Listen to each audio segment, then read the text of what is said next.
Vous informer, c'est avec la situation au Nord Kivu que nous ouvrons ce journal. La population de cette province est bouleversée par la mort du colonel Mamadou Ndala, survenu dans une embuscade lui tendue par les rebelles ougandais ADF Nalu, et donc des journées villes mortes sont décrétées et des marches pacifiques sont organisées à Beni et Butembo. Plus encore, la société civile du Nord Kivu s'apprête à ériger un monument en hommage à ce vaillant soldat tombé en plein champ.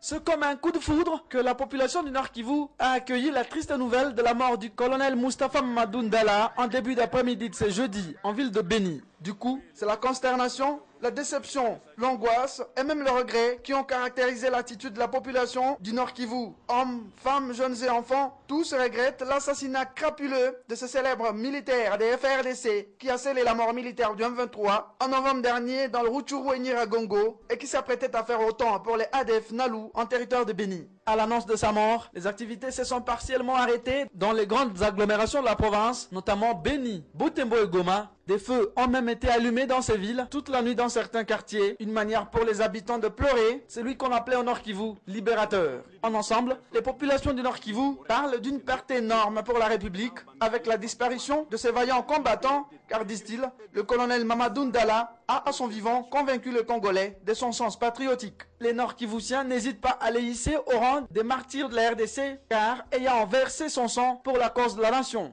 En territoire de Beni comme en ville de Butembo, les forces vives locales viennent de décréter des journées villes mortes, appelant la population à se vêtir en noir, signe de deuil. Ce vendredi, les étudiants de Butembo organisent une marche pacifique en mémoire du commandant du 42e bataillon, commando de l'unité des réactions rapides des FARDC, et les activités tournent au ralenti. Pendant ce temps, en territoire de Beni, c'est la peur et l'inquiétude qui s'installent au sein de la population, qui craint que la mort du colonel Mamadou Ndala perturbe le calendrier du lancement des opérations militaires contre les ADF Nalu dans cette partie de la République démocratique du Congo.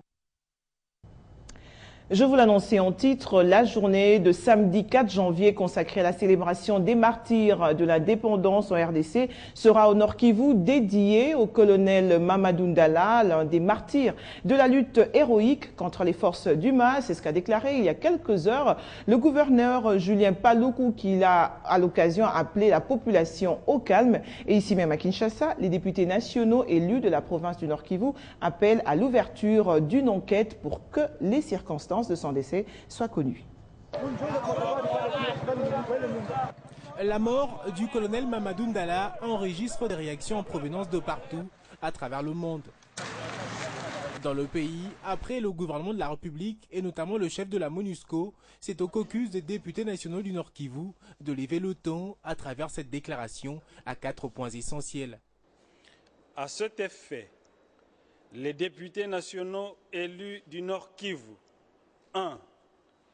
Présentent leurs condoléances les plus attristées au FARDC ainsi qu'à sa famille biologique. 2. Demandent qu'une enquête soit diligentée pour connaître les circonstances de son décès. 3. Encouragent les FARDC à poursuivre leur mission de pacification sur toute l'étendue de la République et particulièrement en territoire de Beni. 4. Exhorte la population de rester calme et vigilante car l'ennemi de la nation n'a pas désarmé. C'est le jeudi 2 janvier à Ngadi, à 10 km du centre-ville de Beni, que le combattant a connu une mort tragique alors qu'il était en mission de reconnaissance. Une nouvelle qui sur place a été déplorée, notamment par la société civile de cette partie du pays, qui, comme les députés nationaux du Nord Kivu, ont salué la mémoire de ce vaillant combattant, martyr de la lutte héroïque contre les forces du mal. Tout doit être prêt. Sachez également que le représentant spécial du secrétaire général des Nations Unies en RDC, Martin Kobler, condamne l'assassinat du colonel Mamadou tué le jeudi 2 janvier dans une embuscade tendue par les rebelles ougandais. Le chef de la mission onusienne en RDC assure par ailleurs que l'assassinat de l'officier des FARDC n'entamera en rien la ferme détermination de la MONUSCO à lutter contre les ADF Nalu. La pression pression sera maintenue sur les groupes armés conformément au mandat qui a été confié à la MONUSCO par le Conseil de sécurité de l'ONU en vue d'assurer la protection des populations civiles et la restauration de l'autorité de l'État congolais dans l'est du pays. Et justement, à propos du lancement de l'opération contre les ADF Nalu et tous les autres groupes armés qui opèrent dans le secteur de Rwenzori, Béni, nous recevons dans ce journal le général Kasonga, porte-parole des FARDC. Bienvenue. Bonsoir. Est-ce que les FARDC sont prêtes pour le lancement de la traque des ADF Nalu et à quand aura lieu cette opération, ce lancement de la traque? D'abord, je dois préciser que le gouvernement de la République, soucieux de doter les forces armées, de doter le pays d'une armée républicaine, nationale et professionnelle, a accordé des moyens suffisants et adéquats aux forces armées de la République démocratique du Congo pour restaurer l'autorité de l'État sur l'ensemble du territoire, mais surtout éradiquer tous les groupes armés qui écument l'est du pays et l'ensemble du territoire national. Ainsi, dotés des moyens modernes et adéquats, les forces armées lanceront incessamment une opération contre les ADF Nalu et les groupes armés qui opèrent dans les secteurs Béni, dans les secteurs Rwenzori et Béni. Cette opération totalement FARDC sera menée par les forces loyalistes contre les groupes armés qui ne se seront pas rendus ou qui n'auront pas immédiatement déposé les armes. Et donc, aujourd'hui, nous disons, tous les groupes armés opérant sur l'ensemble du territoire national, spécialement à l'est du pays, ont intérêt à déposer les armes et se rendre aux forces armées de la République démocratique du Congo. Le jour n'est pas donné, général Kasonga? Non, incessamment, l'opération va démarrer et nous allons devoir les y contraindre si ce groupe ne dépose pas les armes et ne se rendent pas aux forces armées. Parce que notre mission, finalement, c'est un, de restaurer l'autorité de l'État, deux, évidemment, de protéger l'intégrité territoriale, mais surtout de protéger la population jusqu'au sacrifice suprême, parce que c'est notre devoir sacré. Voilà, madame. Voilà, c'est votre dernier mot. Merci, général Kasonga, d'avoir accepté notre invitation et surtout d'avoir répondu à notre question. Je rappelle que vous êtes porte-parole des FARDC. Je vous en prie, madame.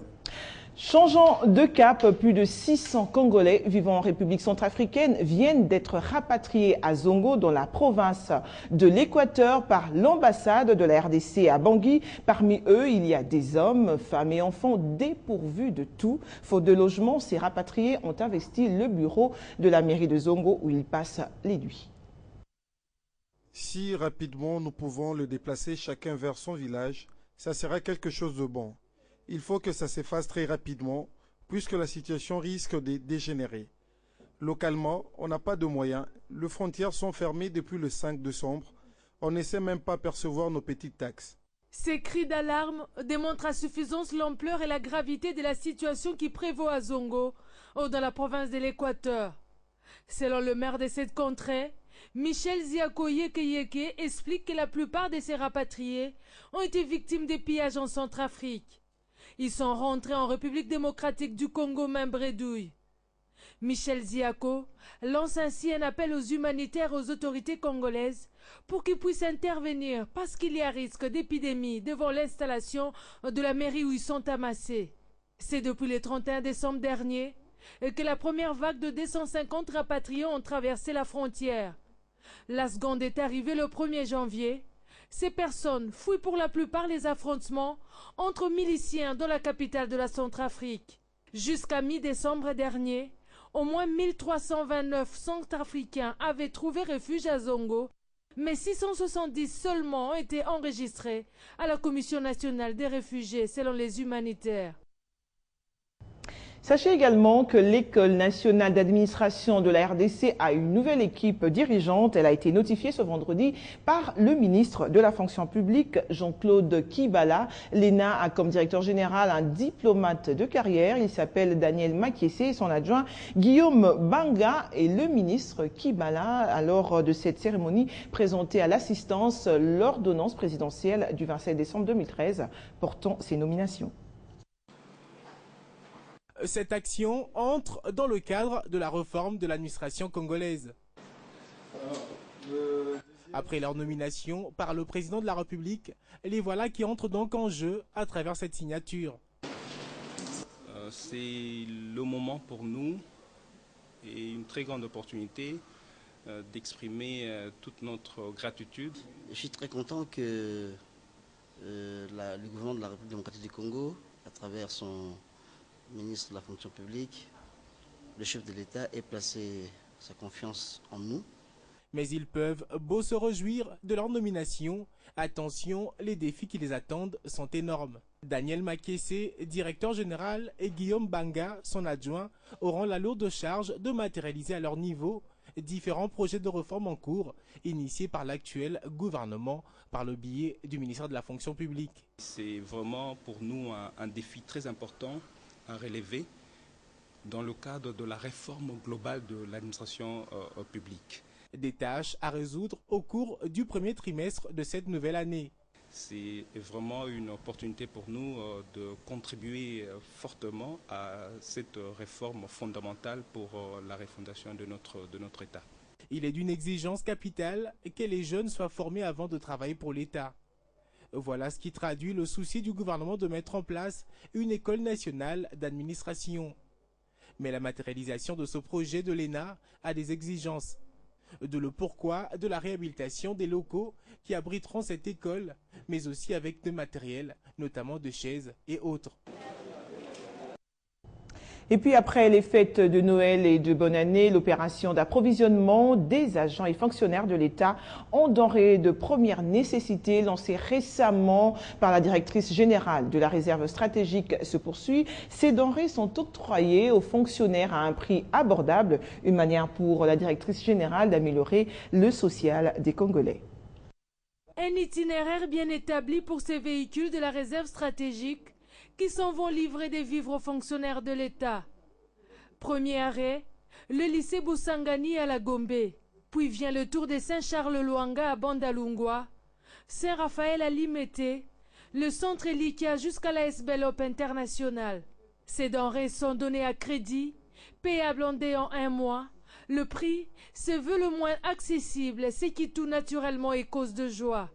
Nous sommes très contents, très ravis de ce que la réserve stratégique vient de faire. En tout cas, nous encourageons cette histoire, que ça soit vraiment un peu partout et continue. Nous voulons que ça continue, ça doit continuer, parce que vraiment ça aide le plus démunis, des fonctionnaires que nous sommes, vraiment grâce à ça que les enfants se retrouvent, surtout pendant les vacances comme ça. En tout cas, les actes m'ont pas bien. En tout cas, ce bando ça la caboue, ils ont bien ma case. Et Marianne Donacita, directrice générale de ces services sous tutelle de la présidence, n'entend pas baisser les bras et promet de poursuivre cette action qui s'inscrit dans le cadre de l'amélioration du social de Congolais. Revenons sur les festivités de fin d'année et parlant du député national élu du Mont-Amba, Deo Indulu, qui a tenu à partager ce qu'il a avec sa base électorale, et c'est dans cet objectif qu'il avait remis des vivres à ceux qui lui ont toujours témoigné leur confiance pour leur permettre de passer la Saint-Sylvestre en toute gaieté. Plus de 600 sacs de riz et de cartons de poulet, c'est le président de Deo Indulu, député national et vice-président de la Ligue des jeunes du Parti du peuple pour la reconstruction et la démocratie, à sa base traditionnelle. Une manière pour l'élu de Mont-Amba de communier pendant les festivités de fin d'année avec ceux qui l'ont toujours accompagné. Il n'en est pas son premier geste, c'est depuis qu'il a été élu que chaque fin d'année, Deo Indulu tient à partager ce qu'il a avec sa base électorale pour marquer son attachement à cette dernière. Heureux, les bénéficiaires ont témoigné de leur gratitude à celui qu'ils appellent affectueusement Papa Deo.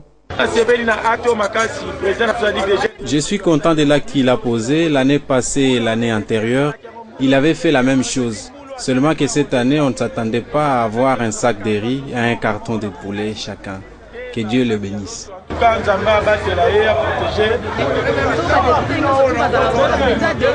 Si tous les députés pouvaient agir ainsi, ça serait une bonne chose. Que Dieu bénisse son travail. C'était également l'occasion pour le vice-président de la Ligue des jeunes du PPRD de présenter ses vœux de paix et de bonheur au chef de l'État Joseph Kabila pour cette nouvelle année qui s'annonce prodigieuse. Et en sport, pour terminer, les 10e championnats nationaux de taekwondo ont vécu il y a peu dans la ville-province de Kinshasa, précisément à Maïcha Park, et les délégations de province qui